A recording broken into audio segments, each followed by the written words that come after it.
UP के संभल में हिंसा में अब तक 4 लोगों की मौत। मस्जिद विवाद को लेकर पुलिस और लोगों में हाथापाई हुई। जबरदस्त झड़प। पुलिस का बयान, पोस्टमार्टम रिपोर्ट में पता चलेगी वजह।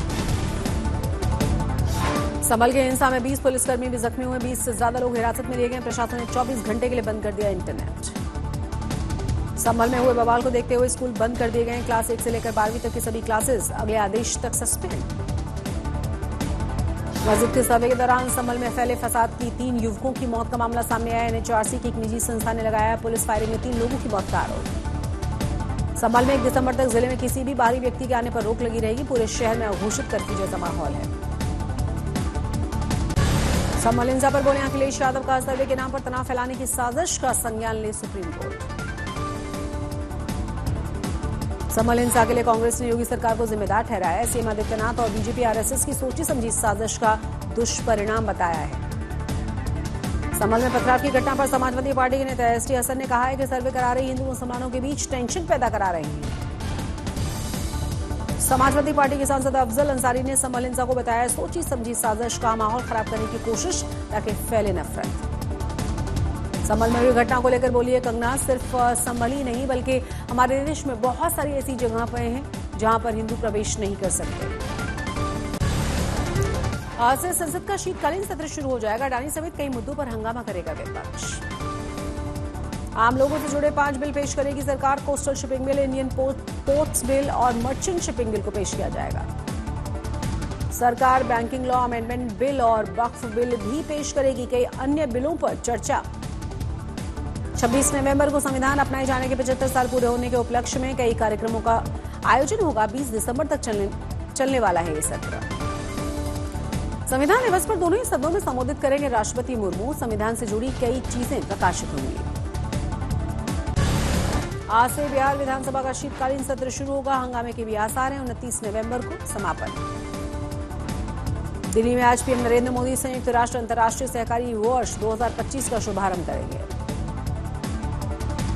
आज चुनाव आयोग को शिकायतों पर जवाब देगी बीजेपी। कांग्रेस चुनाव प्रचार के दौरान एक दूसरे के खिलाफ शिकायत दर्ज कराएंगे।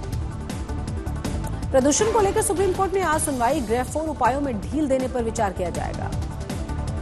आज सुप्रीम कोर्ट में संविधान की प्रस्तावना से समाजवाद और धर्मनिरपेक्षता शब्द हटाने की मांग वाली याचिका पर सुनवाई। महाराष्ट्र में महायुति की बड़ी जीत के बाद बैठकों का दौर जारी है। सीएम चेहरे को लेकर चर्चाएं तेज। डेप्यूटी सीएम देवेंद्र फडणवीस के घर पर लगा नेताओं का तांता। महाराष्ट्र के पूर्व डायरेक्टर जनरल ऑफ पुलिस रश्मि शुक्ला ने भी मुलाकात की। एकनाथ शिंदे को चुना गया शिवसेना विधायक दल का नेता। बैठक में विधायकों ने शिंदे को सभी फैसले लेने के लिए अधिकृत किया। अजीत पवार ने भी पार्टी विधायकों के साथ बैठक की। बैठक में अजीत पवार को विधायक दल का नेता चुना गया है। शिवसेना शिंदे गुट की ओर से फिर से उठी है सीएम पद की मांग। दीपक केसरकर और प्रताप सरनाईक ने एकनाथ शिंदे को सीएम बनाने की मांग की। महाराष्ट्र में नए सीएम की चर्चाओं के बीच बीजेपी नेता राव साहब दानवे का बड़ा बयान। कहा चुनाव में शिंदे नहीं थे सीएम का चेहरा। ये चुनाव जो हमने लड़ा ये एकनाथ शिंदे के नेतृत्व में लड़ा। नए सीएम पर दावेदारी के बीच महाराष्ट्र में पोस्टर वार जारी है। मुंबई में एकनाथ शिंदे के समर्थन में लगे पोस्टर्स। जीत के बाद अजीत पवार के समर्थकों ने भी पोस्टर्स लगाए। सीएम पद को लेकर दावेदारी तेज। महाराष्ट्र के चुनावी नतीजों पर बोले शरद पवार, नतीजे स्वीकार करने जैसे नहीं है लेकिन ये फैसला जनता ने दिया। राजनीति से रिटायरमेंट के सवाल पर बोले शरद पवार, मैं और मेरे साथी तय करेंगे, विरोधी नहीं। महायुति की बड़ी जीत के बाद नतीजों पर घमासान है। संजय राउत ने फिर से उठाए हैं सवाल। महाराष्ट्र के चुनावी नतीजों के बाद ईवीएम पर भी घमासान जारी। कर्नाटक के गृह मंत्री जी परमेश्वर ने ईवीएम हैक करने का आरोप लगाया। ईवीएम पर सवाल उठाने वालों पर बीजेपी ने किरीट सोमैया का पलटवार। कहा लोकसभा चुनाव में ईवीएम से हुए तब नतीजों से खुश महाविकास आघाड़ी वाले नेता थे।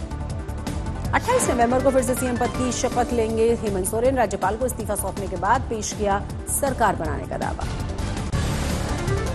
14वें मुख्यमंत्री के रूप में चौथी बार हेमंत सोरेन के सिर सजेगा झारखंड का ताज। हेमंत सोरेन ने राजभवन से निकलकर दिखाया विक्ट्री का साइन। हेमंत सोरेन के शपथ ग्रहण में शामिल होंगे विपक्ष के कई नेता। राहुल गांधी, ममता बनर्जी, अरविंद केजरीवाल के शामिल होने की उम्मीद है। हेमंत सोरेन के शपथ ग्रहण से पहले मंत्रिमंडल के फॉर्मूले पर चर्चा। कांग्रेस की ओर से 4 मंत्री पद की मांग। यूपी उपचुनाव में नतीजों पर जारी है सियासी तनाव। अखिलेश यादव ने फिर से नतीजों पर सवाल उठाए हैं। अखिलेश ने उपचुनाव के नतीजों को बताया इलेक्ट्रॉनिक बूथ कैप्चरिंग का मामला, कहा उपचुनाव में धांधली की गई। इस जमाने की इलेक्ट्रॉनिक बूथ कैप्चरिंग का मामला है, जो कोर्ट की निगरानी में होने वाली मतगणना में कैमरे के सामने हेराफेरी कर सकते हैं, वो अपने लोगों के बीच बूथ के बंद कमरे में क्या नहीं कर सकते। कुंदर के उपचुनाव को लेकर अखिलेश यादव ने लगाया बड़ा आरोप, बोले लोगों को सरेआम वोट डालने से रोका गया। चुनावी नतीजों पर अखिलेश के हमलों पर बीजेपी ने पलटवार किया, बयानों को बताया हार की हताशा का नतीजा। केशव प्रसाद मौर्य का अखिलेश यादव पर तंज, कहा परिवार डेवलपमेंट अथॉरिटी ठप हो गई है, बीजेपी का पीडीए असली। बीएसपी अध्यक्ष मायावती का भी चुनावी नतीजों पर सवाल, ईवीएम के जरिए धांधली की आशंका जताई गई। यूपी उपचुनाव के नतीजों के बाद मायावती का बड़ा ऐलान, कहा वो उपचुनाव नहीं लड़ेगी बीएसपी।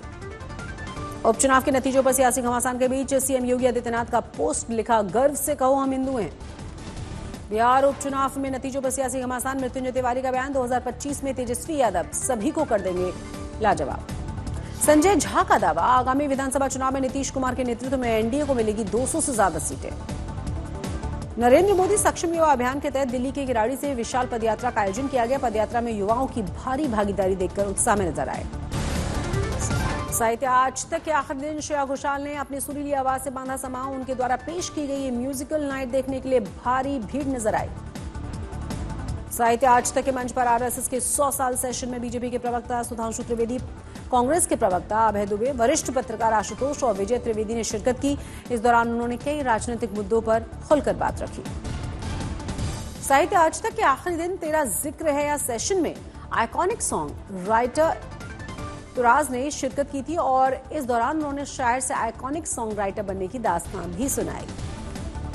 साहित्य आज तक 2024 के तीसरे और आखिरी दिन ग्रैंड मुशायरा का आयोजन किया गया। इस सेशन में शायर आलोक श्रीवास्तव, अजहर इकबाल, एम तुराज, शकील आजमी, वसीम वरेलवी जैसे तमाम दिग्गज शायर नजर आए।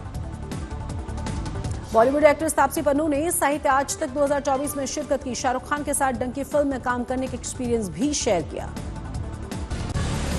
दिल्ली में 2 नवंबर के बाद पहली बार प्रदूषण के स्तर पर आई है कमी। 24 नवंबर को 24 घंटे का औसत AQI 318। अभी भी दिल्ली में प्रदूषण बहुत ज्यादा खराब श्रेणी में है। 30 अक्टूबर से हवा बहुत ज्यादा खराब है, उससे भी खराब श्रेणी में। जम्मू कश्मीर में बडगाम में दूध पटरी में ताजा बर्फबारी हुई है। पर्यटन बढ़ने से स्थानीय लोगों में बड़ी खुशी है। जम्मू कश्मीर के ऊपरी इलाकों में भी जबरदस्त बर्फबारी। कुपवाड़ा, गुलमर्ग और सोनमर्ग के पहाड़ सफेद हो चुके हैं। 0 से नीचे चला गया है तापमान। बांदीपुरा की तुलैल घाटी में भी स्नोफॉल के बाद सफेद नजारा नजर आया। खराब मौसम में लोगों के लिए प्रशासन ने जारी कर दिया एहतियात बरतने की एडवाइजरी को। महाराष्ट्र के अंबरनाथ में आनंद नगर MIDC इलाके में केमिकल फैक्ट्री में ब्लास्ट हुआ। भीषण आग लगी। आग लगने के बाद धुआं ही धुआं फैला हुआ नजर आया। आग लगने के तुरंत बाद फायर ब्रिगेड की टीम ने मौके पर पहुंचकर आग को बुझाने की कोशिशें की। काफी मशक्कत के बाद आग पर काबू पाया जा सका। आग लगने के कारण अभी तक नहीं पता चल पाए हैं, लेकिन किसी के हताहत होने की खबर नहीं है। जबरदस्त ठंड के आगोश में बागेश्वर जनपद खेतों में पाले की मोटी परत नजर आ रही है और कर रही है फसलों को प्रभावित।